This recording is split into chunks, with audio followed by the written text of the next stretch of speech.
Hi guys, welcome to Chris Ryan Golf. You've joined me at the Belfry again today. We're in the PJ National Golf Academy and we've got a drill for you which is good for driving and putting.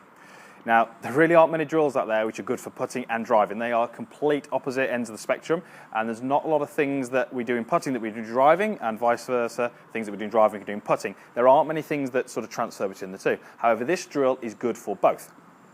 So, it's called disassociation test, and it's looking at can we disassociate between what your shoulders are doing and what your hips are doing. So we're just going to go through how to do the drill. It's done without a golf ball. It's just in golf posture and something that's going to go across your shoulders to represent where they are. I'm going to use a golf club here, but it doesn't have to be. It can be an alignment stick or something similar. So what we're going to do, get yourself into golf posture and place the club or whatever you're using across your shoulders. So there's my golf posture here. And what I'm going to try and do here is I'm going to try and maintain my posture, but I'm going to try and move my shoulders without moving my knees or my hips. Okay? So it's can I disassociate my shoulders from my hips? So let me just go ahead and demonstrate that for you. I'm going to try and keep my hips and my knees as still as I can. Yeah, I'm going to move my shoulders back and through. Okay? Now hopefully I'm making that look relatively easy. Okay? It's not that easy, and you'd be surprised at how many of you really struggle with that. Now, when I get people to do this, they will often do it, the legs will move, and they'll sort of go, yeah, I can do that. But there is some movement. We want to be really quite strict here. We need to be able to do this with no movement in the legs at all.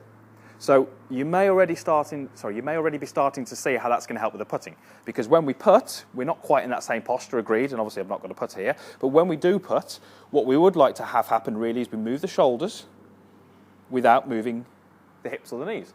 There will be plenty of you out there who, when you hit putts, especially putts over sort of a certain length, 15, 20 feet, as you move the shoulders, you will find it very, very difficult to keep the knees still. This is not going to be great for your putting stroke. It's not going to be good for consistency of stroke. It's going to be difficult to control the face, the strike, all those kind of things. So just doing this drill can really help with your putting. Now, the second drill is very, very similar. Same starting position, same sort of posture. But this time, we want to try and keep the shoulders as still as we can. And we want to try and move the hips. So I'm starting to move my hips and my knees.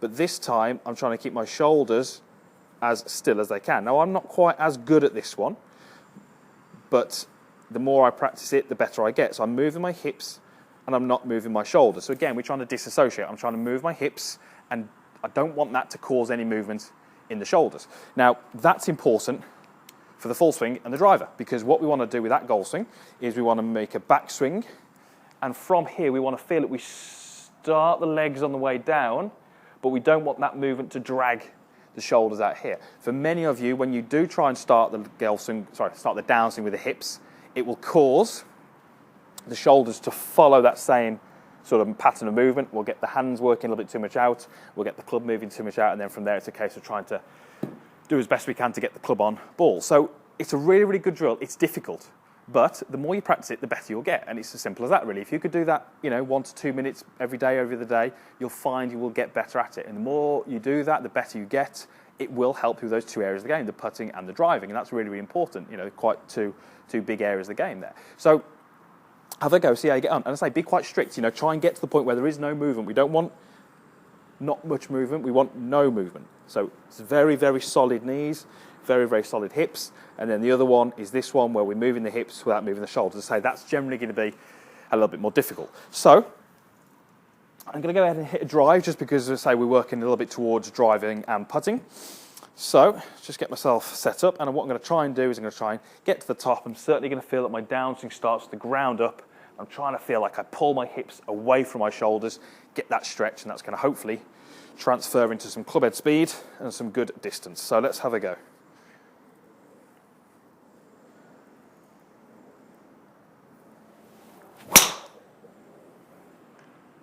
Okay, pretty good. Just going to hit one more.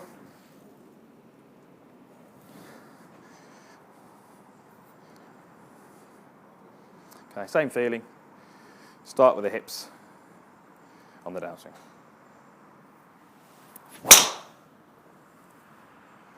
Okay, so I say, the more you practice it, the better you'll get, guaranteed, and it will help you with the driving and it will help you with your putting. If we can improve those two areas of the game, we should see the scores drop as a result. So thanks for watching. Give it a thumbs up if you liked it. Post any comments down below if you've got any questions or anything like that. I'll try and answer as many as I can. And thanks for watching. Please subscribe if you haven't done already. This content is getting greater each week. There's more videos going up online. So hopefully out there to sort of help you play better golf and enjoy your golf a little bit more. So thanks for watching, and we'll see you again soon.